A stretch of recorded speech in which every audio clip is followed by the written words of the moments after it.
Hello guys, இன்னைக்கு நம்ம சேனலில் ஒரு சூப்பரான மூவி கொண்டு வந்திருக்கேன். படத்தோட நேம் என்ன பார்த்தீங்கன்னா ஈசா. ஒரு அறதில்லிங்கான மூவிஸா தெலுங்கு மூவிஸ் தான். அது இல்லாமல் படம் சும்மா வேற இருக்குது. அரலிங் ஃபேன்ஸ் ஆராய்ச்சின்னு அந்த மூவிஸ் மறக்காமல் ட்ரை பண்ணி பாருங்கள்.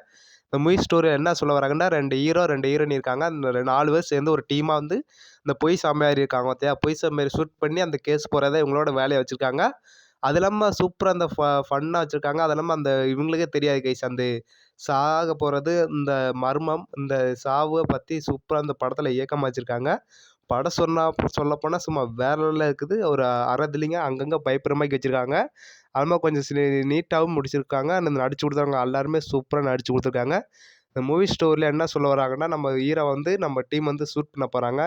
அப்படி கேஸ் போடும்போது அவங்க வாழ்க்கையில் ஒரு திடீர்னு அவங்களே சாக போகிறாங்க. என்ன எப்படின்னா, அது ஒரு ஃபேமிலி வந்து தனியாக வர்றாங்க. அங்கே வந்து வரும்போது இவங்களும் காரில் போகிறாங்க. காரில் டீம் போய்க்கிருக்காங்க ஒரு பொய் சாமியார் ஷூட் பண்ணுறக்காண்டி.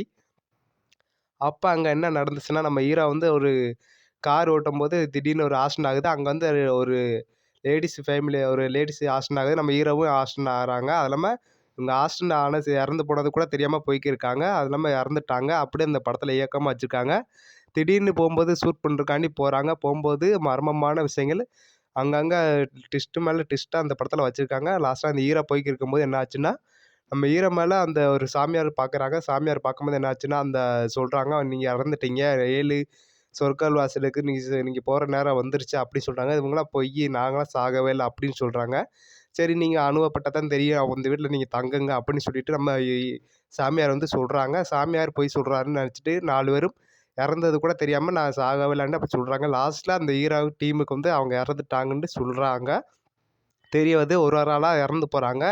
அந்த எமன் வந்து அந்த ஒரு ஆளாக கொண்டு சாகடிக்கிறாங்க. அது இல்லாமல் அப்போ தான் லாஸ்ட்டில் அந்த ஹீரோவும் இறந்துறாங்க. 2 ஹீரோமாரும் இறந்து போயிடுறாங்க. எப்படி சத்தாங்க அப்படின்னு சூப்பராக காமிச்சிருப்பாங்க இந்த படத்தில். இவங்க இப்படி தான் சத்தம் கார்லன்ட்டு சூப்பராக இயக்கமாக வச்சுருப்பாங்க. சாமியார் அது இல்லாமல் சூப்பராக ஃபன்னாகவும் சூப்பராக அதில் நடித்து கொடுத்துருக்காங்க. அதில் நடித்த எல்லாருமே சூப்பராக நடித்து கொடுத்துருக்காங்க. அந்த பேய் தில்லிங்கி தான் படத்துலேயே சொல்லப்போனால் கிட்டு.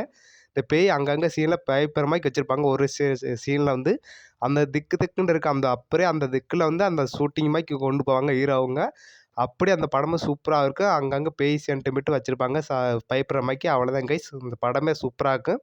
மறக்காம ட்ரை பண்ணி பாருங்கள். ஒரு தெலுங்கு ஹாரர் மூவிஸ் தான். மறக்காம ட்ரை பண்ணி பாருங்கள். அந்த மூவிஸ் வந்து தமிழ் டப்பிங்கில் இல்லை, தெலுங்கில் மட்டும் தான் இருக்குது. மறக்காம ட்ரை பண்ணி பாருங்கள். லாஸ்ட்டாக அந்த ஹீரோ வந்து எப்படி அங்கே சாக போகிறாங்க, எல்லாம் செத்துருவாங்க. லாஸ்ட்டாக ஹீரோயின் மட்டும் இருப்பாங்க. அவங்க வந்து அவங்க அப்பா அம்மா அழுதுக்கு இருப்பாங்க. அதோட இந்த கதையும் முடியுது கைஸ். அந்த சாமியாரோட இந்த படமும் முடியுது. மறக்காம இந்த படத்தை ட்ரை பண்ணி பாருங்கள். Bye guys.